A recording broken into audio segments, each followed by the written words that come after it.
जब कम दबाव जब जहाँ पे हो जाता है तो वहाँ पे तूफान, बवंडर और आंधी आती है। तो नॉर्मली बवंडर जो होता है एक तरह से घूमता हुआ होता है, ऐसा चक्री की तरह, जहाँ पे कम दबाव आ जाता है, जिसको हम लोग आम भाषा में चक्री भी बोलते हैं। तूफान, बवंडर, आंधी से बचने का उपाय में सबसे पहले ये करना चाहिए कि हमको अपने घर के आसपास अगर हम हैं तो कोशिश करनी चाहिए कि जल्द से जल्द घर पहुंचे। अगर आप आसमान को पूरा काला देखते हैं, हरा देखते हैं, अगर आप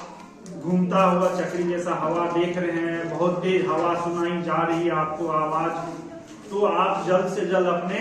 घर की तरफ जाएं और घर में उस हिस्से में जाके छुपने की कोशिश करें जहां पर खिड़की वगैरह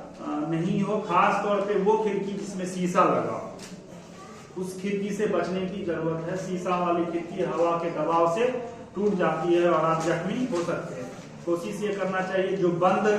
रूम है जिसमें खिड़की कम से कम है या नीचे का रूम है, उस रूम में जाने का कोशिश करना चाहिए जहाँ पे सामान भी कम हो। छोटा सा रूम हो जैसे टॉयलेट हो, बाथरूम हो, जहाँ पे कम सामान हो, कम है, उस सारी जगहों से हम लोग को बच के रहना चाहिए आंधी और तूफान में। अगर हम खुले में कहीं जा रहे हैं, गाड़ी से, 4 व्हीलर से कहीं जा रहे हैं, तो कोशिश करना चाहिए कि ऐसी जगह पे हम लोग जल्दी जल्दी पहुंचे जहाँ पर हम लोग छुप सके। अगर ऐसा लग रहा है कि ऐसा एरिया में फंस गए हैं जहाँ पे हम छुप नहीं सकते हैं, तो वो आंधी तूफान आपकी गाड़ी को भी घुमा घुमा के और आपको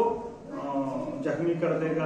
आपकी जान भी जा सकती है। उस कंडीशन में होना चाहिए गाड़ी को तुरंत वहीं खड़ी करके और आपको नजदीक में अगल बगल में कहीं पे कोई भी गड्ढा, नाला कुछ भी दिखता है, उस नाले गड्ढे में आप लेट जाइए और अपना सर को और हाथ को कम से कम बचाने की कोशिश करिए कि कोई भी